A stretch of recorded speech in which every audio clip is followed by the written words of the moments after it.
Hello, नमस्कार दोस्तों, स्वागत है आप सभी का एग्जामोलाइसिस में। दोस्तों मैं रविकांत कुमार आपके लिए मैं जो एसएससी सीजीएल का जीके जीएस का जो पीवाईक्यू है जो कि 2023 में पूछे गए थे, 2023 में पूछे गए थे, मैं उसका एनालिसिस आपको करवा रहा हूं। और इसके पहले मैंने आपको 14 जुलाई का जो चारों शिफ्ट था वो मैंने आपको करवा दिया और 17 जुलाई का मैंने शिफ्ट 1 शिफ्ट 2 करवा दिया। आज मैं आपको करवाऊंगा जो 17 जुलाई 2023 का जो शिफ्ट थर्ड है उसके जो प्रश्न है मैं वो आपको करवाऊंगा। और ये सीरीज़ आपके लिए क्यों इंपॉर्टेंट है, क्योंकि ये सीरीज़ मैं आपको पीवाईक्यू नहीं करवाता, बल्कि मैं ये सीरीज़ में आपको पीवाईक्यू का कंपाइलेशन देता हूँ। यानी कि मान लो कोई टॉपिक से आपका प्रश्न आया, मान लो हिस्ट्री का कोई टॉपिक है, ठीक है, तो उसका कोई प्रश्न आया, तो प्रश्न के बारे में और अभी तक किस तरह के पीवाईक्यू पूछे गए हैं मैं वो सारे डिस्कस करूंगा। और अगर मान लो कोई करंट अफेयर है, ठीक है, तो वो करंट अफेयर प्रेजेंट में किस तरह का पूछा जाएगा, ठीक है, वो मैं बताऊंगा। तो देखो, करंट अफेयर तो बहुत पढ़ना है, लेकिन आपको कौन सा करंट अफेयर पे ध्यान देना है ये इंपॉर्टेंट है। मतलब आपको कौन सा करंट अफेयर करके जाना है। ऐसे तो करंट अफेयर बहुत है, लेकिन एग्जाम कौन सा टॉपिक से पूछता है, ओलंपिक से पूछता है या तो फिर एशियन गेम से पूछता है, किससे पूछता है, तो अभी किस तरह का पूछेगा, ठीक है, लेटेस्ट वाला क्या करंट अफेयर उसका है मैं वो आपको करवाऊंगा। और मान लो ज्योग्राफी से कोई प्रश्न आए तो मैं ज्योग्राफी का जो प्रश्न आया मैं उसका पूरा डिटेल इन डेप्थ दूंगा और ये भी बताऊंगा कि पीवाईक्यू उस टॉपिक से रिलेटेड किस तरह पूछे गए हैं, ठीक है। तो ये सीरीज आपके लिए काफ़ी बेनिफिशियल है और ये सीरीज करने के बाद आप अपने अंदर एक कॉन्फिडेंस देखोगे, ठीक है, आपका नंबर बूस्ट करेगा। तो बिना टाइम वेस्ट किए अब चलिए अपने इस सीरीज की ओर, इस सीरीज का जो पहला प्रश्न है उसकी ओर बढ़ते हैं। तो जो पहला सवाल है ये है कि who was awarded the mother Teresa memorial award for social justice 2021। सवाल ये कह रहा है कि किन्हें अवार्ड दिया गया था mother Teresa memorial award for social justice 2021। तो ये अनिल प्रकाश जोशी को दिया गया था। लेकिन आप मुझे पूछोगे क्या ये इंपॉर्टेंट है अनिल प्रकाश जोशी, मैं बोलूँगा नहीं, उतना इंपॉर्टेंट नहीं है। क्यों नहीं इंपॉर्टेंट है, क्योंकि ये जो सवाल है और डेटेड हो चुका है, ये करंट अफेयर उस समय के लिए था, लेकिन सवाल आपसे किस तरह से पूछेगा, तो अभी कौन है, मतलब अभी ये अवार्ड जो दिया गया है, कौन सा अवार्ड, ये mother Teresa memorial award for social justice जो इस टाइम दिया गया वो किन्हें दिया गया, ये इंपॉर्टेंट है, ये आपसे सवाल पूछेगा, ठीक है। तो देखो, करंट अफेयर बहुत करना था, लेकिन आपको ये वाला करके जाना है क्योंकि इसके आधार पर पीवाईक्यू में पूछा जा रहा है, तो ये इंपॉर्टेंट है, मैं ये आपको बताने का प्रयास कर रहा था। तो ये जो अवार्ड दिया गया है 2023 में दिया गया है वो किन्हें दिया गया है, तो वो दिया गया है नरगिस मोहम्मदी को, नरगिस मोहम्मदी को दिया गया है, ये आपको ध्यान में रखना है, ठीक है। और मैं अगर पूछूं कि ये जो नरगिस मोहम्मदी है, ठीक है, वो कौन है, तो ये जो पिक्चर आप देख रहे हो, ये जो पिक्चर है आपके सामने, ये पिक्चर है नरगिस मोहम्मदी का। ये जो पिक्चर है वो किनका है, नरगिस मोहम्मदी का है। और नरगिस मोहम्मदी इसलिए भी इंपॉर्टेंट है, क्यों, क्योंकि नरगिस मोहम्मदी को जो अबर नोबेल पीस प्राइज होता है, ठीक है, नोबेल पीस प्राइज ये इन्हें प्राप्त हुआ है। और नोबेल पीस प्राइज इन्हें प्राप्त हुआ, ये भी आपको ध्यान में रखना है। और ये भी ध्यान रखना है कि अबर जो था mother Teresa memorial award for social justice वो किन्हें दिया गया, नरगिस मोहम्मदी को दिया गया है। ये बातों को आपको ध्यान में रखना है। और अगर मैं पूछूं कि ये जो mother Teresa memorial award for social justice है वो किस लिए दिया जाता है और कब दिया जाता है, तो इसका सही उत्तर हो जाएगा, ये जो आपका अवार्ड है वो इसका शुरुआत हुआ था 2005 से शुरू हुआ था, ठीक है, 2005 से इसका स्टार्ट हुआ था। और ये जो समाज है, ठीक है, उसमें जस्टिस के लिए या तो पीस के लिए जो अपना योगदान देते हैं उनको ये पुरस्कार दिया जाता है। तो ये इनका जो अभी 2023 में जो ये प्राइज़ मिला है किन्हें मिला है, नरगिस मोहम्मदी को मिला है, ये भी आपको ध्यान में रखना है, ठीक है। और अगर मैं आपसे पूछूं कि जो नोबेल प्राइज़ है, ठीक है, वो सबसे पहले इसका शुरुआत कब किया गया था, तो 1900 में इसका शुरुआत किया गया था। लेकिन अगर मैं पूछूं कि सबसे पहले नोबेल प्राइज़ कब दिया गया था, तो 1901 में दिया गया था। और अगर मैं एक सवाल आपसे पूछता हूं कि आप मुझे बताओ कि जो नोबेल प्राइज़ है, ठीक है, वो कितने फील्ड में दिए जाते थे जब इसका शुरुआत होता, तो ये 5 फील्ड में दिए जाते थे। और ये 5 फील्ड कौन कौन से हैं ये भी मैं आपको बताता हूँ। तो सबसे पहले आपको ध्यान में रखना है, पहले दिया जाता था ये लिटरेचर में, ठीक है, और दूसरा ये पीस के लिए दिया जाता था, और तीसरा आपका फिजिक्स के लिए दिया जाता था, ठीक है, और जो चौथा केमिस्ट्री के लिए दिया जाता था, ठीक है, और 5th जो है वो आपका मेडिसिन के लिए दिया जाता था, ठीक है। लेकिन अभी कितने क्षेत्र में दिए जाते हैं, अभी कितने फील्ड में, तो अभी 6 फील्ड में दिए जाते हैं। और जो छठा है सो कौन सा है, तो इकोनॉमिक्स को ऐड किया गया, ये भी आपको ध्यान में रखना है। और मैं अगर आपसे पूछता हूँ कि इकोनॉमिक्स को कब ऐड किया गया, तो इकोनॉमिक्स को ऐड किया गया था 1967 में, ठीक है। लेकिन इसमें शुरुआत कब किया देना, तो 1969 से शुरुआत किया गया नोबेल प्राइज़ देने के लिए, ठीक है। तो अभी कितने फील्ड में दिए जाते हैं, तो अभी 6 फील्ड में दिए जाते हैं, ये भी आपको ध्यान में रखना है, ठीक है। और अगर मैं पूछूं कि जो नोबेल प्राइज़ है सो हर ईयर कौन से मंथ में दिए जाते हैं, तो ये अक्टूबर महीना में दिया जाता है, ये भी आपको ध्यान में रखना है। तो इस बार जो 2023 में कितने लोगों को नोबेल प्राइज़ मिला था और कौन कौन सा क्षेत्र में किसको मिला था, यानी कि लिटरेचर में किसे मिला था, पीस में किसे मिला था, फिजिक्स में किसे मिला था, केमिस्ट्री में किसे दिया गया था, मेडिसिन में, इकोनॉमिक्स में किसे दिया गया था, ये आपको ध्यान में रखना है, क्योंकि नोबेल प्राइज इंपॉर्टेंट सवाल बन जाता है। नोबेल प्राइज से एग्जामिनर क्वेश्चन पूछ लेता है, ये इंपॉर्टेंट करंट अफेयर है, यानी कि आप कोई करंट अफेयर करो या ना करो, लेकिन ये जो इंपॉर्टेंट जैसे नोबेल प्राइज हो गए ये आपको करके जाने हैं, ठीक है। तो मैं एक एक करके बताऊँ। सबसे पहले अगर मैं पूछूं आपसे कि केमिस्ट्री में किन्हें किन्हें दिया गया था नोबेल प्राइज, ठीक है, तो केमिस्ट्री के क्षेत्र में 3 लोगों को नोबेल प्राइज दिया गया था। कौन कौन? तो ये मोंगी जी बावेंडी को दिया गया था, लुइस ई ब्रस को दिया गया था, और फिर एलेक्सी इक्यूमोय दिया गया था। तो देखिए आपको इतना नहीं याद रखना है, ठीक है, मैं आपको एक तरीका बताता हूँ इसको याद करने का। इसका पहला लेटर आप उठाओ, ये एम हो गया, ठीक है, और इसका फर्स्ट लेटर उठाओ तो ये हो गया एल हो गया, इसका ए उठाओ, क्या हो गया आपका MLA, ठीक है। ये वो MLA नहीं है, मेंबर ऑफ लेजिस्लेटिव असेंबली, ये नहीं है, ठीक है, ये आपका ट्रिक है, ठीक है, ये भी आपको ध्यान में रखना है। तो ये ट्रिक से आप MLA से आप कर लोगे, ठीक है। अगर मतलब स्टार्टिंग में M है, उसके बाद L है, उसके बाद A है, तो आप इसको कर लोगे, ठीक है, ये ध्यान में रखना आप, मतलब कि केमिस्ट्री का आपको याद रखना है MLA, ओके।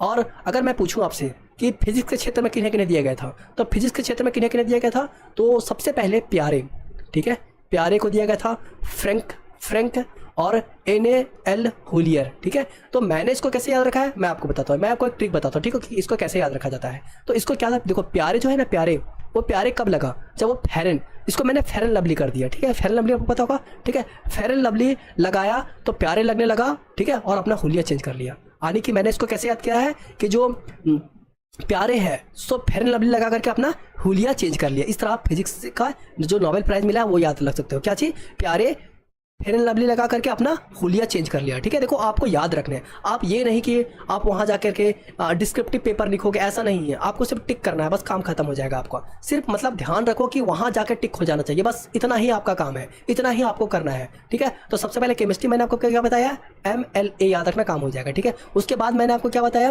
फिजिक्स मैंने आपको क्या बताया, फिजिक्स बताया कि प्यारे फेरन लवली लगा करके अपना हुलिया चेंज कर लिया, ठीक है। उसके बाद मैं आपको बताता हूँ, ये है जो मेडिसिन के क्षेत्र में, ठीक है। तो मेडिसिन के क्षेत्र में 2 लोगों को मिला है, ठीक है, कैटेलिन और विस्मैन को, ठीक है, ये ध्यान रखना है। तो देखो मैं क्या इसको कैसे याद रखूँ, जो मेडिसिन है, ठीक है, ये मेडिसिन जो 2023 में नोबेल प्राइज जो दिया गया था उसका मैं आपको तरीका बताता हूँ कि आप कैसे इसको याद रख सकते हो, ओके। तो देखो यहाँ पे देखो ये विस्मैन है, अगर कोई काटेगा, ठीक है, मान लो कि कोई सांप है, ठीक है, आपको वो बाइट कर लेता है, काट देता है, ठीक है, तो काटने के बाद क्या हो जाएगा, विष फैल जाएगा, ठीक है। तो ये मेडिसिन के अंदर का आता है, ऐसे काट लिया विष फैल गया, तो मैंने इसको कैसे याद रख लिया कि मान लो कोई काटा, ठीक है, काटने से क्या होगा, विष फैल जाएगा, तो कैटेलिन और विस्मैन, ऐसे मैंने मेडिसिन का याद रख लिया, ठीक है, आप भी याद रख सकते हो ऐसे, ठीक है। उसके बाद अगर मैं बोलूँ, ठीक है, कि साहित्य के क्षेत्र में किसे दिया गया था, अरे कि लिटरेचर में जो नोबेल पुरस्कार था वो किसे दिया गया था, तो लिटरेचर के लिए किसे देगा, जॉन फासे। अब एक बात बताओ, देखो आप देखोगे जो लिटरेचर पढ़ता है वो उसमें जो साहित्य इतना अच्छा चीज़ है कि साहित्य में एक बार जो अंदर जाता है उसी में फंस कर रह जाता है, इतना इंटरेस्टेड रहता है वो, ठीक है। तो फौसे से फासे कर लो, ठीक है, जॉन फासे, मतलब जॉन साहब जो थे वो भी फंस गए थे साहित्य के चक्कर में, ठीक है, ये आपको ध्यान में रखना है। उसके बाद मैं पूछूँ कि इकोनॉमिक्स में किसे दिया गया था, तो ये इकोनॉमिक्स में क्लोडिया गोल्डिन को दिया गया था, ठीक है, ये था। तो गोल्डिन याद रखो, गोल्ड किससे संबंधित है, इकोनॉमिक्स से, ठीक है, मतलब कितना गोल्ड है, जितना इकोनॉमिक्स अच्छा रहेगा उतना अच्छा गोल्ड रहेगा, तो ये आप इसका ध्यान रख सकते हो। तो मैंने सबसे पहले केमिस्ट्री बताया, क्या याद रखो, MLA। उसके बाद मैंने फिजिक्स में क्या बताया, प्यारे फेरन लवली लगा करके अपना हुलिया चेंज कर लिया, ठीक है। उसके बाद मैंने मेडिसिन में आपको क्या बताया, तो मेडिसिन में क्या बताया, विस्मैन, और विस्मैन कैसे फैला, विस्मैन कैसे बना, जब उसको काट लिया, कैटेलिन विस्मैन को मैंने आपको बता दिया। फिर नोबेल में मैंने क्या बताया आपको, तो जो फंस गए थे जॉन फासे, और इकोनॉमिक्स में क्या बताया, क्लोडिया गोल्डिन, ठीक है। तो मैंने एक एक करके आपको सारे इंपॉर्टेंट करवा दिए, ठीक है। जो नोबेल प्राइज से इंपॉर्टेंट सवाल पूछे गए थे, पूछे जा सकते हैं, वो मैं मानी कि नोबेल प्राइज से इंपॉर्टेंट करंट अफेयर मैंने आपको करवा दिया, ठीक है। और मैंने ये भी आपको करवा दिया कि mother Teresa memorial award for social justice अब 2023 में किसे दिया गया। आने के जब मैं आपको पहला प्रश्न करवाया, ठीक है, क्वेश्चन नंबर 1 करवाया, तो मैंने सबसे पहले ओलंपिक का बेसिक करवा दिया, ओलंपिक से रिलेटेड करंट अफेयर करवा दिया, जो प्रश्न पूछे थे उससे रिलेटेड भी करंट अफेयर करवा दिया, ठीक है। इसी तरह मैं आपको सारे क्वेश्चन करवाऊंगा, ठीक है। अब तो चलिए क्वेश्चन नंबर 2 की ओर मूव करते हैं।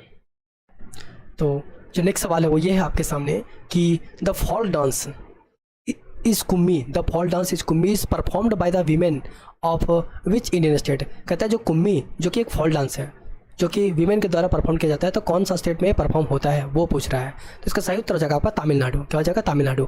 और ये पिक्चर जो आप देख रहे हैं ये कुम्मी डांस को परफॉर्म कर रही है हमारी भारतीय महिलाएं, ठीक है। और तो ये जो कुम्मी डांस किस तरह परफॉर्म किया जाता है, तो कुम्मी डांस एक सर्कल बना करके, जैसे कि ये सब जो है सर्कल बना हुआ है, इन लोग का एक सर्कल बना हुआ है, ये एक सर्कल बना हुआ है, ठीक है। तो सर्कल बना करके परफॉर्म किया जाता है कुम्मी डांस को, ये भी ध्यान रखना है, ठीक है।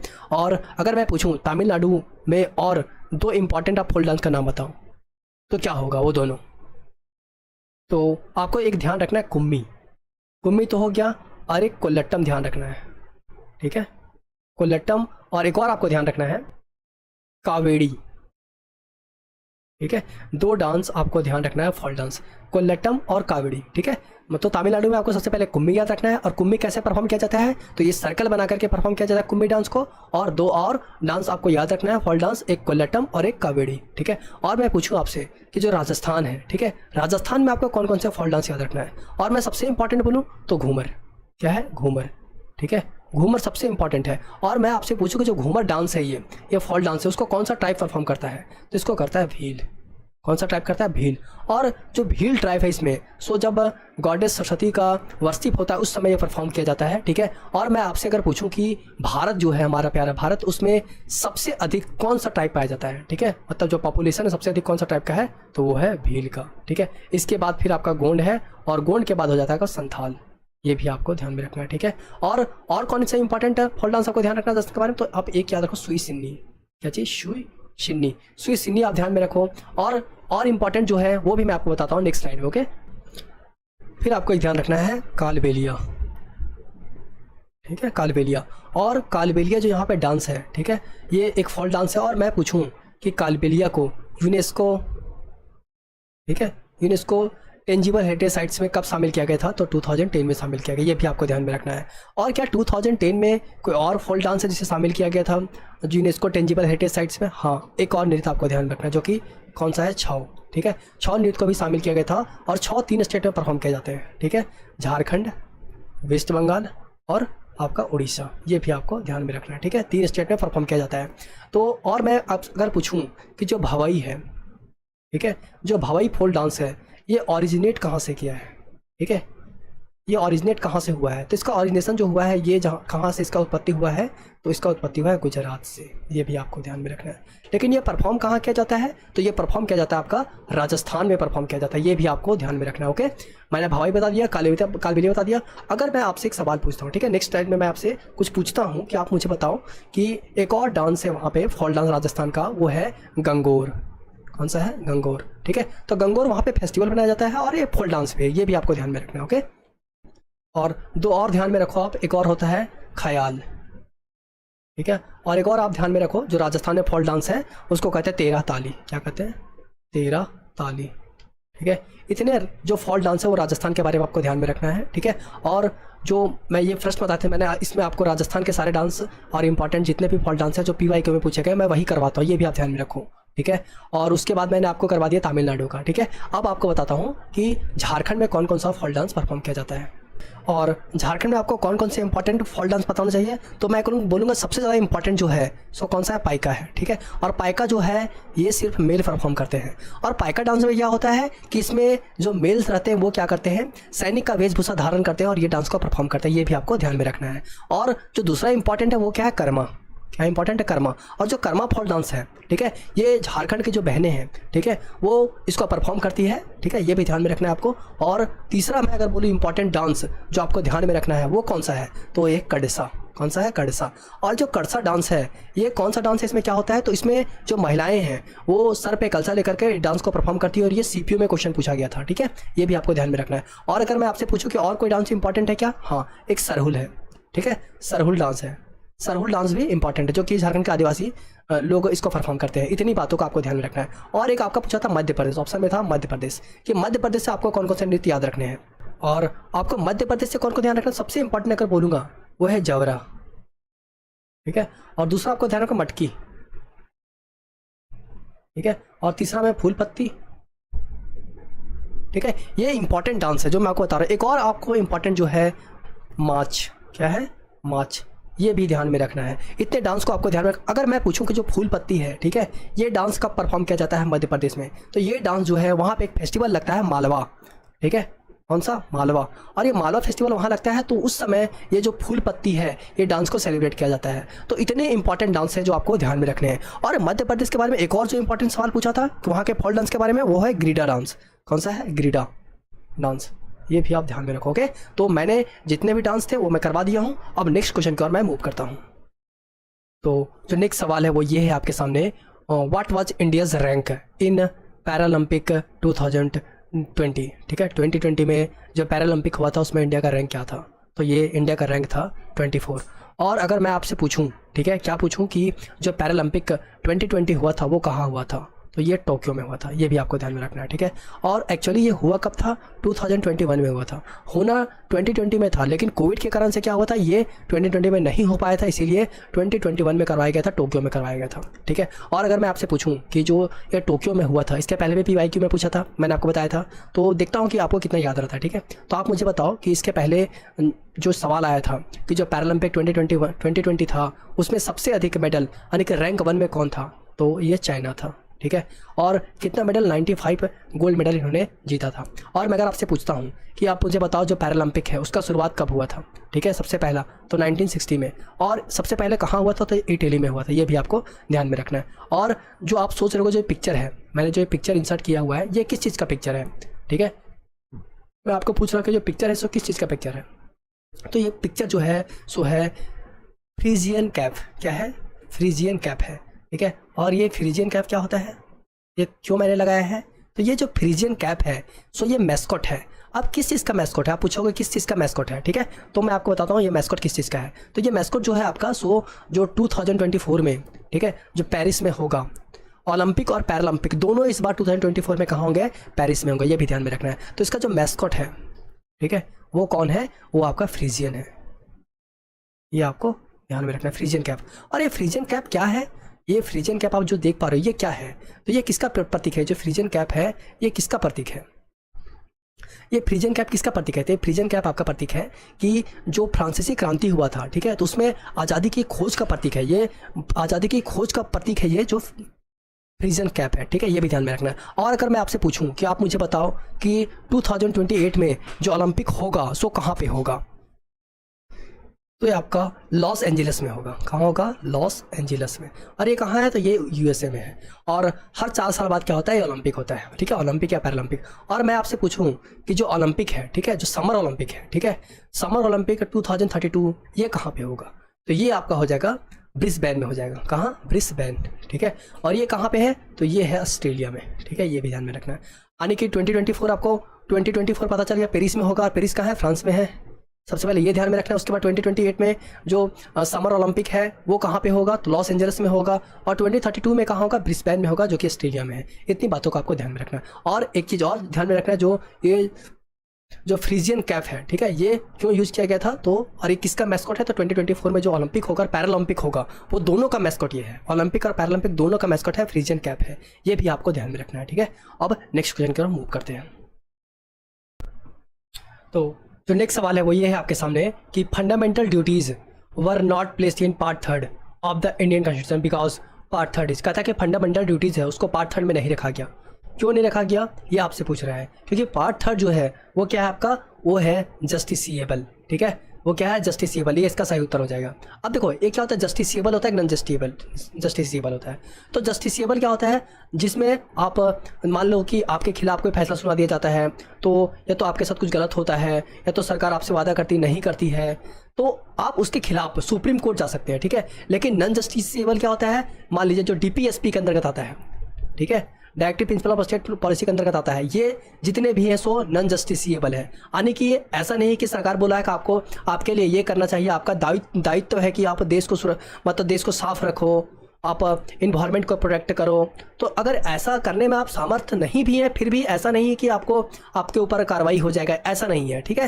तो जस्टिसिएबल क्या होता है, जिसके ऊपर आप पे कार्रवाई हो सके, ठीक है, उसको जस्टिसिएबल कहा जाता है। और नॉन जस्टिसिएबल क्या होता है, जिसके ऊपर आप पे कार्रवाई नहीं होगा, जो चीज़ करने के कारण आपके ऊपर कार्रवाई नहीं होगा, वो होता है नॉन जस्टिसिएबल, ठीक है। इसीलिए पार्ट 3 में जितने भी फंडामेंटल राइट है, ठीक है, आपको मान लो कि जो फंडामेंटल राइट मिला है, ठीक है, राइट टू एजुकेशन मिला हुआ है, वो अगर आपको नहीं मिलेगा तो आप ये कर सकते हो कि हमें क्यों नहीं मिला, उसके ऊपर आप याचिका दायर कर सकते हो, आप कोर्ट जा सकते हो, सुप्रीम कोर्ट जा सकते हो, वो जस्टिसिएबल है, ठीक है। और नॉन जस्टिसिएबल जो ये प्रावधान किया गया आपको मिलना चाहिए, ठीक है, ये बात ध्यान रखो। ठीक है, तो नॉन जस्टिसेबल क्या होता है, तो डीपीएसपी, और डीपीएसपी जो है सो कौन सा आर्टिकल से कौन सा आर्टिकल 36 से लेकर के 51 आर्टिकल तक डीपीएसपी है, directive principle of state policy, ये भी आपको ध्यान में रखना है। और अगर डीपीएसपी के बारे में आपसे पूछूं कि जो डीपीएसपी है वो कहाँ के संविधान से लिया गया है, तो आयरलैंड के संविधान से लिया गया है। ठीक है, और कौन से पार्ट में डीपीएसपी आता है, तो पार्ट 4 में आता है, ये भी आपको ध्यान में रखना है। और पार्ट 4 कहाँ से कहाँ तक है, तो 36 to 51 तक है, ये भी आपको ध्यान रखना। और एग्जाम में हमेशा डीपीएसपी से सवाल पूछ ही देते हैं, तो जो डीपीएसपी है, ठीक है, उसके बारे में आपको बताता हूँ। सबसे पहले 36 है, तो 36 में क्या है, तो 36 में पूछा है, इसमें स्टेटमेंट दिया हुआ है, ठीक है, स्टेट का डिफिनेशन दिया हुआ है कि जो इसका डिफिनेशन है डीपीएसपी का, उसके बारे में से बताया गया है, ये आपको ध्यान में रखना है। ठीक है, और फिर मैं अगर आपसे पूछूँ कि 37 में क्या है, ठीक है, तो वो 37 में क्या है मैं आपको बताता हूँ। तो 37 में क्या है, 37 इसका नेचर है, इसके नेचर के बारे में बताता है। और इसका नेचर कैसा है, तो ये नॉन जस्टिसेबल है, ये आपको ध्यान में रखना है। ठीक है, नॉन जस्टिसेबल है। और 38 में क्या है, तो 38 में ऑब्जेक्टिव है। ठीक है, और इसका ऑब्जेक्टिव, डीपीएसपी का ऑब्जेक्टिव क्या था, तो वेलफेयर ऑफ पीपल, ताकि पीपल का वेलफेयर हो सके, वेलफेयर ऑफ पीपल, ये भी आपको ध्यान में रखना है। ठीक है, और 38 का 2 में क्या है, तो 38 का 2 में क्या है, तो इसमें है इन इक्वलिटीज़ को रिड्यूस करना है, जो हम लोगों के बीच में जो इन इक्वलिटीज़ है इसको क्या करना है, इसको रिड्यूस करना है, ये भी आपको ध्यान में रखना है। ठीक है, और अगर मैं पूछूं तो 39 है, मतलब जो आर्टिकल 39 है उसमें क्या है, तो इसमें है equal pay for equal work, ये भी यानी कि equal pay for equal work, मतलब जैसे कि समान कार्य के लिए समान पैसे। ये नहीं आप कह सकते हो कि आप महिलाएं हैं तो आपको पैसे कम मिलेंगे, नहीं, जो जितना काम किया उसको उतना पैसा मिलेगा, ये आपको ध्यान में रखना है। ओके, और मैं कहूँ कि 39 का ए में क्या है, ठीक है, तो इसमें क्या है, फ्री लीगल एड, इसके तहत आपको फ्री लीगल एड मिलेगा। ठीक है, यानी कि मान लो कि आप पे कोई मुकदमा होता है, तो आपके पास तो पैसे नहीं जो आप वकील कर पाओगे, तो इसके माध्यम से 39 के ए के माध्यम से ये नीति निर्देशक तत्व दिया गया है, ये मतलब स्टेट गवर्नमेंट का ये फर्ज बनता है, कर्तव्य बनता है कि वो आपको फ्री लीगल एड दे। और ऐसा नहीं कि ये नॉन जस्टिसेबल है, ऐसा नहीं कि नहीं दिया तो आप उसके ऊपर केस कर देंगे, ऐसा नहीं, ये उसका दायित्व है कि आपको फ्री लीगल एड दे। ठीक है, ये बात बोलना चाहते हैं। और फिर मैं आपको 40 के बारे में बताता हूँ कि 40 जो है उसके बारे में क्या रखना है। तो आर्टिकल जो 40 है, ठीक है, उसमें क्या ध्यान में रखना है, तो 40 क्या है, organisation of panchayat, organisation of panchayat. ठीक है, ये ध्यान में रखना है, यानी कि आप अपने पंचायत का ऑर्गेनाइजेशन करवाना चाहिए। उसके बाद 41 में क्या है, तो 41 में है right to work, right to work. ठीक है, और फिर अगर मैं पूछूं कि राइट टू वर्क है, राइट टू एजुकेशन है, ये सब इसके अंदर आते हैं। ठीक है, और फिर पब्लिक असिस्टेंट है, ठीक है, ये सब बातों को इसमें अंदर ध्यान में रखना है। और 42 में आपसे पूछो 42 में क्या है, तो 42 में जस्ट एंड ह्यूमन कंडीशन, क्या है, just and human condition.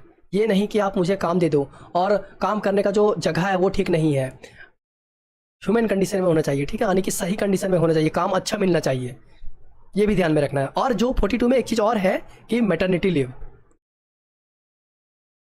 Maternity leave ये भी अच्छा है। ठीक है, मतलब मैटरनिटी जो रिलीफ है, सो उसका जिक्र इसी में है। ठीक है, कि मैटरनिटी लीव ये महिलाओं के लिए स्पेशली है, जैसे कि मैटरनिटी पीरियड में हो तो उसको मैटरनिटी लीव देना चाहिए, ये भी इसमें है।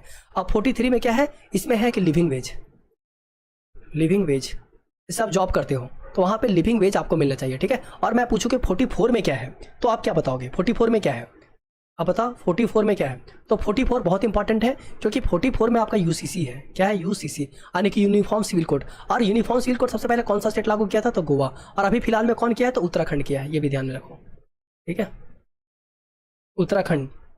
और मैं आपसे अगर पूछूं कि जो 45 है, ठीक है, 45 में क्या है, कौन सा 45 में, तो इसमें है कि जो 6 से 14 साल के बच्चे हैं, ठीक है, उन्हें फ्री एजुकेशन मिलना चाहिए, ये है इसमें, एजुकेशन, फ्री एजुकेशन मिलना चाहिए। ठीक है, और उसके बाद मैं आपसे पूछूं कि जो 46 में है, 46 में क्या है, 46 में आपको क्या करना है, तो 46 में ये है कि मतलब SC ST और वीकर सेक्शन के लिए स्पेशल प्रोविजन बनाना चाहिए। ठीक है, मतलब SC ST और किसके लिए, OBC, मतलब वीकर जो सेक्शन है, ठीक है, वीकर सेक्शन है, इसके लिए स्पेशल प्रोविजन बनाना चाहिए। तो इंपॉर्टेंट आपके लिए 44 है यूसीसी। अबर ही जो बिहार का टीचर का एग्जाम हुआ था उसमें क्वेश्चन पूछा लिया था कि यूसीसी सबसे पहले कहाँ, मतलब अभी फिलहाल में कहाँ लागू किया गया, तो उत्तराखंड में किया गया, ये भी आपको ध्यान में रखना था। ठीक है ना, और अगर मैं पूछूं 47 में क्या है, ठीक है, तो 47 में क्या, स्टैंडर्ड ऑफ लिविंग, यानी कि सरकार का ये दायित्व बनता है कि जो SC ST है तो फिर वीकर सेक्शन के व्यक्ति उसके स्टैंडर्ड ऑफ लिविंग में थोड़ा इंप्रूवमेंट करे। ठीक है, ये उनका दायित्व है।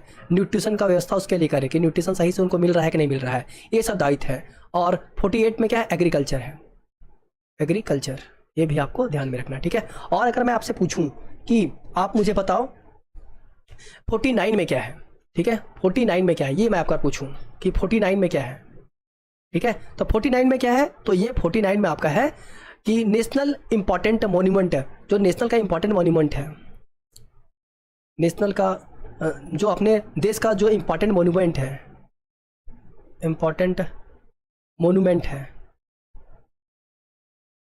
ठीक है, उनकी हमें रक्षा करना चाहिए, ठीक है, ये भी आपको ध्यान में रखना है। और एक छूट गया जो इंपॉर्टेंट था 48 का ए, मैं मुझे ध्यान में आ गया अचानक से, 48 का जो 1 है, ठीक है, ए है, ये 42nd अमेंडमेंट जो हुआ था 1976, इसमें ये कहा गया था कि जितने भी इन्वायरमेंट और वाइल्ड लाइफ है उसको हमें प्रोटेक्ट करना है, जितने इन्वायरमेंट और वाइल्ड लाइफ है इन्हें हमें प्रोटेक्ट करना चाहिए, ये इसमें है, ठीक है, ये इंपॉर्टेंट है। 48 का ए इंपॉर्टेंट है, इसमें क्या है, इन्वायरमेंट और वाइल्ड लाइफ को क्या करना चाहिए, हमें प्रोटेक्ट करना चाहिए, ये भी आपको ध्यान में रखना होगा।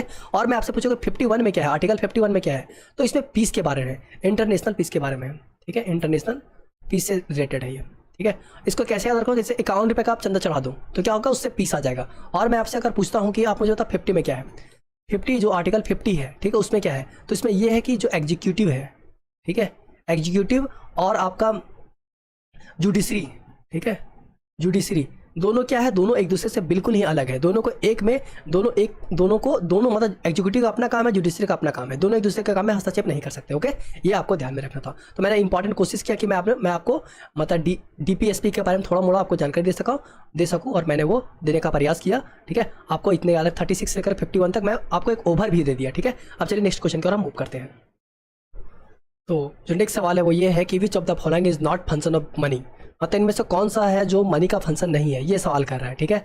तो इस तरह का क्वेश्चन आपको सॉल्व करना है तो क्या होगा, एलिमिनेशन मेथड से आपको करना पड़ेगा, ठीक है। तो सबसे पहला जो ऑप्शन है वो क्या है, मीडियम ऑफ एक्सचेंज, ठीक है, यानी कि जो मनी है सो मीडियम ऑफ एक्सचेंज होगा क्या, यानी कि इसके बारे में समझते हैं। तो मनी क्या है, मीडियम ऑफ एक्सचेंज है। जैसे कि आप देखो क्या है, मान लो कि आपको कोई पेन खरीदना, राइट, अगर आपको कोई पेन खरीदना है, ठीक है, और ये पेन खरीदना है तो क्या करोगे, इसके बदले आप पैसा दोगे। मान लो कोई बुक खरीदना है, ठीक है, तो आप क्या करो, पैसा दोगे तो आपको वो बुक देगा। तो ये मनी ऑफ एक्सचेंज काम, मनी का क्या काम, मीडियम ऑफ एक्सचेंज, यानी कि जब पैसा आप उसको पैसा दिए तो आपको क्या दिया, बुक दिया, तो क्या है, मीडियम ऑफ एक्सचेंज बन रहा है। मतलब ये तो ऑप्शन आपका ये मनी का जो फंक्शन है, ये तो मनी का आपका फंक्शन है, एक्सचेंज करने काम आता है, ठीक है। और दूसरा प्रॉब्लम इन स्टोरेज। अब बताओ एक अब बताओ मेरे भाई एक बात आप, ठीक है, कि प्रॉब्लम इन स्टोरेज, मान लो कि मैं आपको 1 लाख रुपया दे रहा हूँ, ठीक है, तो आपको ये बोलोगे आपकी रखने में हमको समस्या है, मैं नहीं रख पाऊंगा, ठीक है, ऐसा कभी नहीं बोलोगे। मतलब इसको रखने का टेंशन नहीं, मतलब ये प्रॉब्लम इन स्टोरेज नहीं है, यानी कि मनी का ये फंक्शन नहीं कि इसको रखने में दिक्कत है। तो इसका सही जवाब यही हो जाएगा, ठीक है, कि प्रॉब्लम इन स्टोरेज, यानी कि मनी का कोई ऐसा प्रॉब्लम नहीं है, कि कोई मनी का कोई ऐसा फंक्शन नहीं है कि इसको रखने में दिक्कत हो, ठीक है।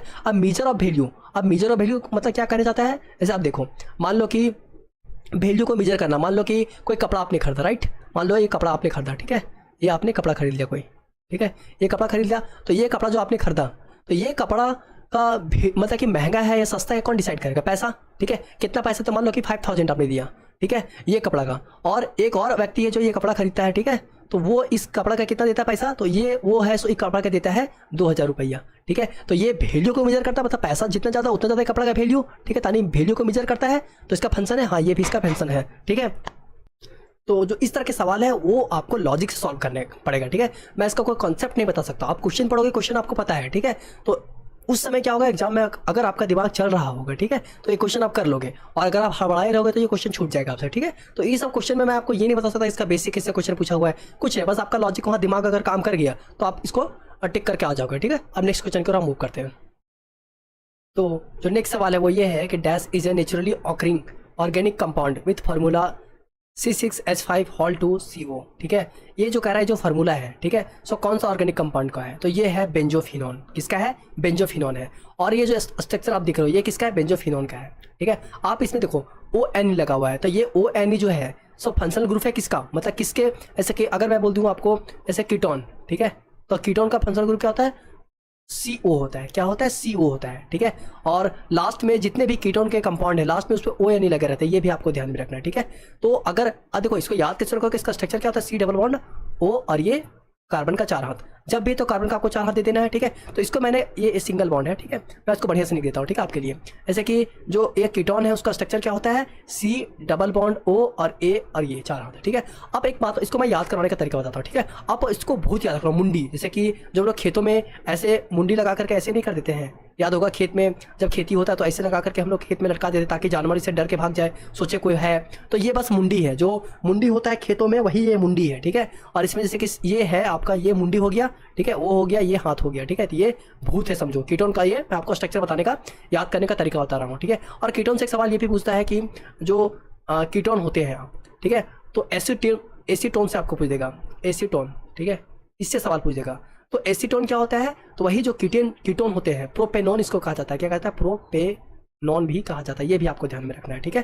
यानी कि जो प्रोपेनॉन होते हैं, मतलब जो 3 कार्बन के कीटोन होंगे उसको क्या कहते हैं, प्रोपेनॉन। और प्रोपेनॉन का जो कॉमन नेम है वो क्या है, एसीटोन है। ये मैं आपको बताना चाहता था, ठीक है।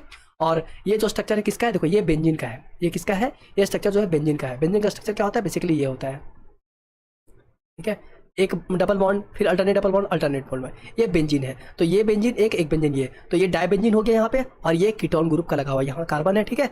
एक हाथ इधर और डबल बॉन्ड इधर, ठीक है। तो ये क्या हो गया, ये कीटोन हो गया, ठीक है, मतलब बेंजोफिनोन हो गया, 2 बेंजीन लगा हुआ है और ये कीटोन लगा हुआ है, इसलिए ON लगा हुआ है। यहाँ पे ON क्यों लगा हुआ है, क्योंकि ये कीटोन के कारण से, ये जो कीटोन है इसके कारण से ON वहाँ पे लगा हुआ है। तो ये हो गया बेंजोफिनोन, ठीक है, ये भी ध्यान रखना है। और एक सवाल ये भी एग्जाम में पूछ देता है आपसे कि जो बेंजीन है, ठीक है, उसका सबसे पहले जो डिस्कवर किया था बेंजीन का, वो कौन किया था, तो माइकल फैराडे ने किया था। कौन किया था, माइकल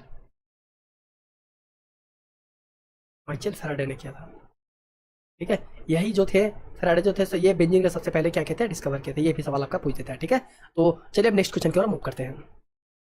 तो जो नेक्स्ट क्वेश्चन है वो ये है कि what is the priority zone of the Amrut Atal mission for rejuvenation and urban transformation mission which was launched by the government of India in 2015, ठीक है, ये मिशन। तो कहता है इसका प्रायोरिटी जोन क्या था, ठीक है, जो अमृत मिशन उसका प्रायोरिटी जोन क्या था। तो इसका सही उत्तर हो जाएगा water supply followed by sewerage, ठीक है। अब मैं इसको तो आपको समझाता हूँ ये क्या है, ठीक है। देखो ये क्या है, जैसे कि मान लो बाढ़ आ गया, ठीक है, पानी पड़ा, बहुत ज़्यादा तेज़ पानी पड़ा, तो बहुत तेज़ पानी पड़ने के कारण क्या होता है, रास्ते में पानी जम जाते हैं, ठीक है। उससे क्या होता है कि बाढ़ जैसा स्थिति आ जाता है, ठीक है, काफ़ी पानी, क्योंकि नालों से बढ़िया से पानी निकल नहीं पाते हैं, तो उन सबको ठीक करना इसका ये उद्देश्य भी था। और क्या था कि जलापूर्ति को ठीक करना, और मतलब कि अगर मेनली देखा था तो शहर में जो विकास है, ठीक है, अर्बन में जो विकास है उस पर ध्यान देना, ये इस मिशन का मुख्य उद्देश्य था। और इसको लॉन्च कब किया गया था, 2015 में किया गया था, ठीक है। तो ये आपको ध्यान रखना है, ओके। अब नेक्स्ट क्वेश्चन की ओर मूव करते हैं। तो जो नेक्स्ट सवाल है वो ये है कि who was the founder of Harijan Sevak Sangh foundation इन 1932, ठीक है। सवाल ये कर रहा है कि कौन फाउंडर थे हरिजन सेवक संघ का, ठीक है, जो कि 1932 में बनाया गया था। तो महात्मा गांधी ने क्या किया था, हरिजन सेवक संघ बनाया था, हरिजनों के उत्थान के लिए उन्होंने ये इसका स्थापना किया था। ये भी आपको ध्यान में रखना है, ठीक है। और हरिजनों के लिए B.R. अम्बेडकर ने भी बहुत सारे काम किए थे। जैसे कि अगर मैं B.R. अम्बेडकर के बारे में आप बोलूँ कि इंपॉर्टेंट बात आपको क्या क्या पता होना चाहिए, तो सबसे पहले याद रखो कि 1920 में इन्होंने एक बुक लिखा था, ठीक है। कौन सा बुक लिखा था, मुक नायक, ठीक है। उसके बाद फिर आप याद रखो कि 1927 में इन्होंने एक न्यूज़पेपर शुरू किया था, बहिष्कृत भारत। कौन सा, बहिष्कृत भारत, ये भी आपको ध्यान में रखना, ओके। और अगर मैं बोलूं कि 1930 में, ठीक है, इन्होंने एक एसोसिएशन बनाया था, all India depressed class association, all India depressed class association,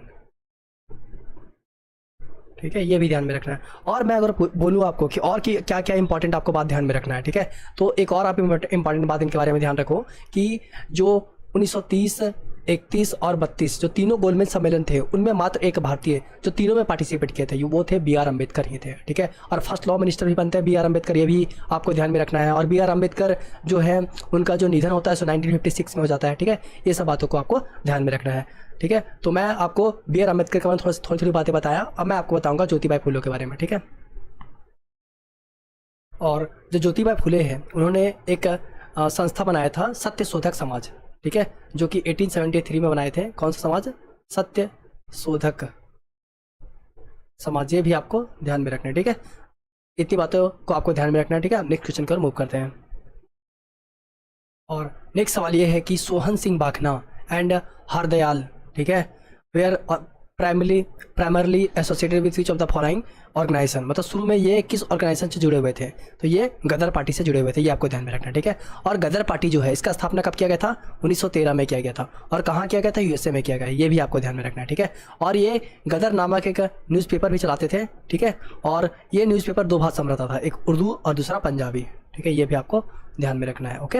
और गदर पार्टी ने एक आश्रम बनाया था, कौन सा आश्रम था, ये युगांतर नाम के आश्रम बनाए थे, ठीक है, यही गदर पार्टी ने बनाए थे, ये भी बात को आपको ध्यान में रखना, ओके, ठीक है। अब नेक्स्ट क्वेश्चन को मूव करते हैं।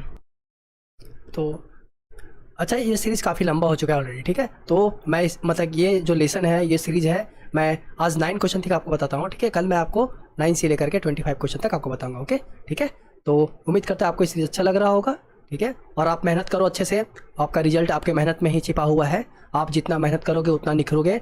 और देखो PYQ का एनालिसिस आप जरूर किया करो, और सिर्फ जीके का ही नहीं, मैथ्स का भी करो, इंग्लिश का भी करो। आप अपना तैयारी ऐसा करो कि आपको एक आइडिया आ जाए कि सवाल कहाँ से पढ़ने हैं, ये ज़रूरी है एग्जाम में। कोई भी एग्जाम को फोड़ने के पहले ये ज़रूरी है कि आप ये समझ पा रहे हो कि एग्जामिनर ये गूगली जो फेंक रहा है सो कहाँ से फेंक रहा है, ओके, ये आपको समझना जरूरी है, ठीक है। Thank you so much. जय हिंद, जय भारत, इनकलाब जिंदाबाद।